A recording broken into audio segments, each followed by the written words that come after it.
कोल India और उसके सहयोगी संस्था से अवसरप्राप्त मजदूर कर्मचारी जो सदियों से पक्षपातमूलक आचरण एवं वंचना की शिकार हो रहे हैं, उनकी तरफ से कुछ कहना चाहता हूं। ये बयान association of retired employees of coal industry of Kolkata की तरफ से।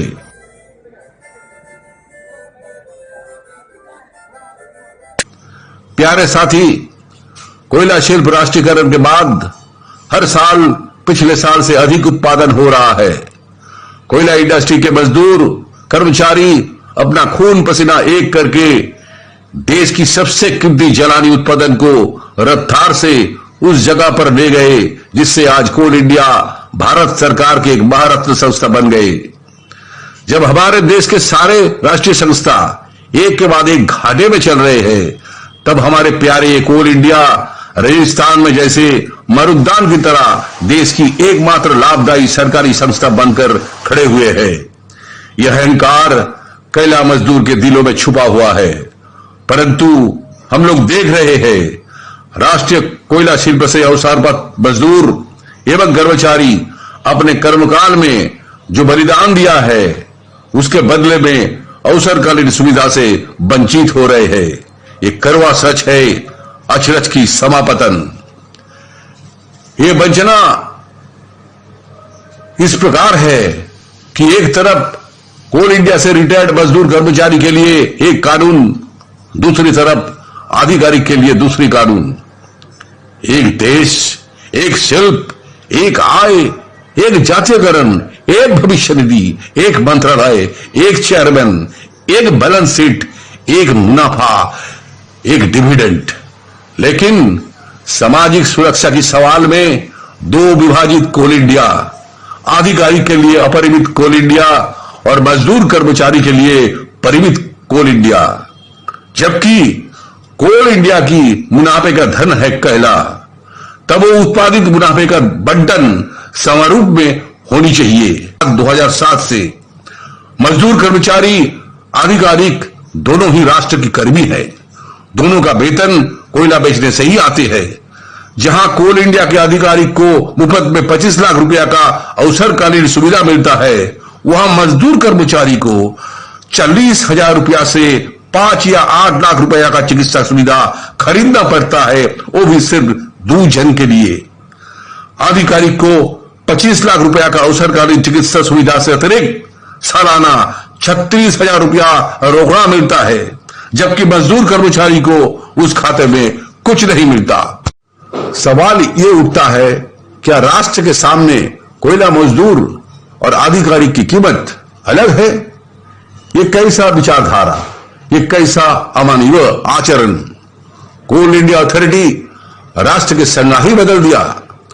राष्ट्र की ये महारत्न संस्था के 4 लाख मजदूर कर्मचारी को महीने में सबसे ज्यादा 4,000 रुपया का पेंशन मिलता है। आप सब जानते हैं दोस्तों, दिन ब दिन बैंकों का जमा राशि का ब्याज कम हो रहे हैं। स्वाभाविक रूप में मजदूर कर्मचारी को जो अवसरकालीन पैसा मिलता है, उससे ज्यादा कुछ आय नहीं होते हैं। दूसरी तरफ बढ़ती हुई महंगाई हमारे पूर्वज नेताओं के अपरिणामदर्शिता से कोयला मजदूर कर्मचारी आज बुरी तरह से आर्थिक समस्या में झेल रहे हैं। लेकिन देश की अन्य राष्ट्रीय संस्था जो कि लगातार घाटे में चल रहे हैं, वहां के अवसरित कर्मचारी का आर्थिक स्थिति हमसे मजबूत है।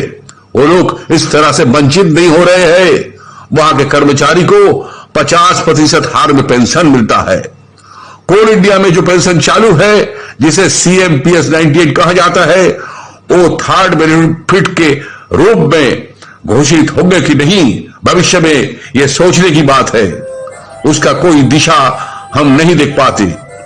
CPF के रूप में जो इतने साल दिखाया गया, वो कितने ग्रहण योग्य है। शुरू से ही जो ब्याज या इंटरेस्ट मिल रहे हैं, वो पूरा के पूरा गलत है। दोस्तों, ये बयान हमारा नहीं, भारत सरकार के ऑडिट डिपार्टमेंट 30/12/2017 की रिपोर्ट में साफ साफ लिख दिया, कोयला शिल्प के मजदूर वंचित हो रहे हैं।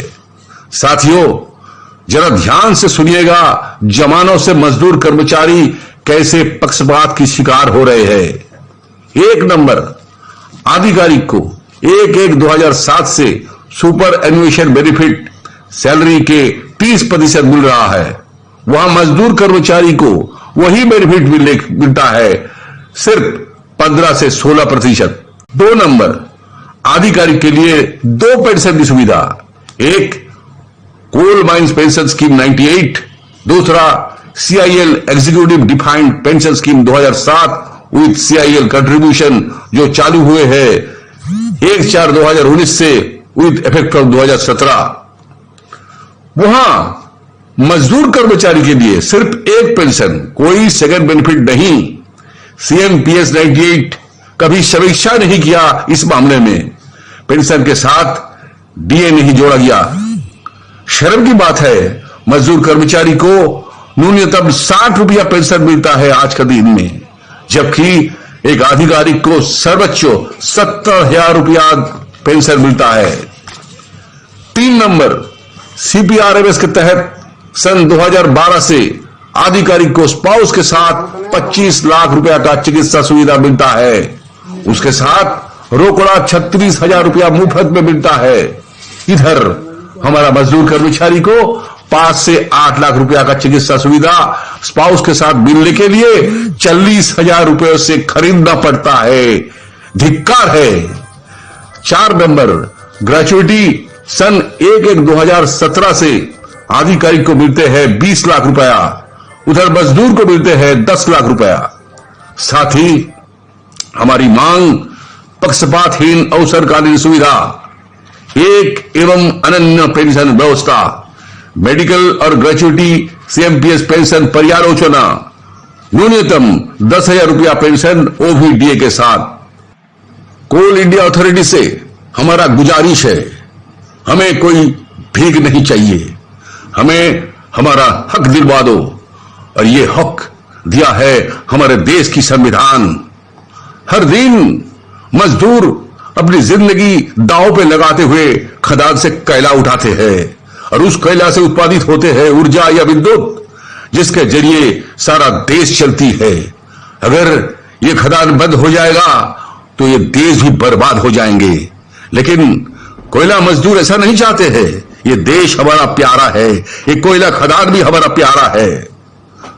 तो हौसला रखिए साथियों, कामयाब हम जरूर होंगे।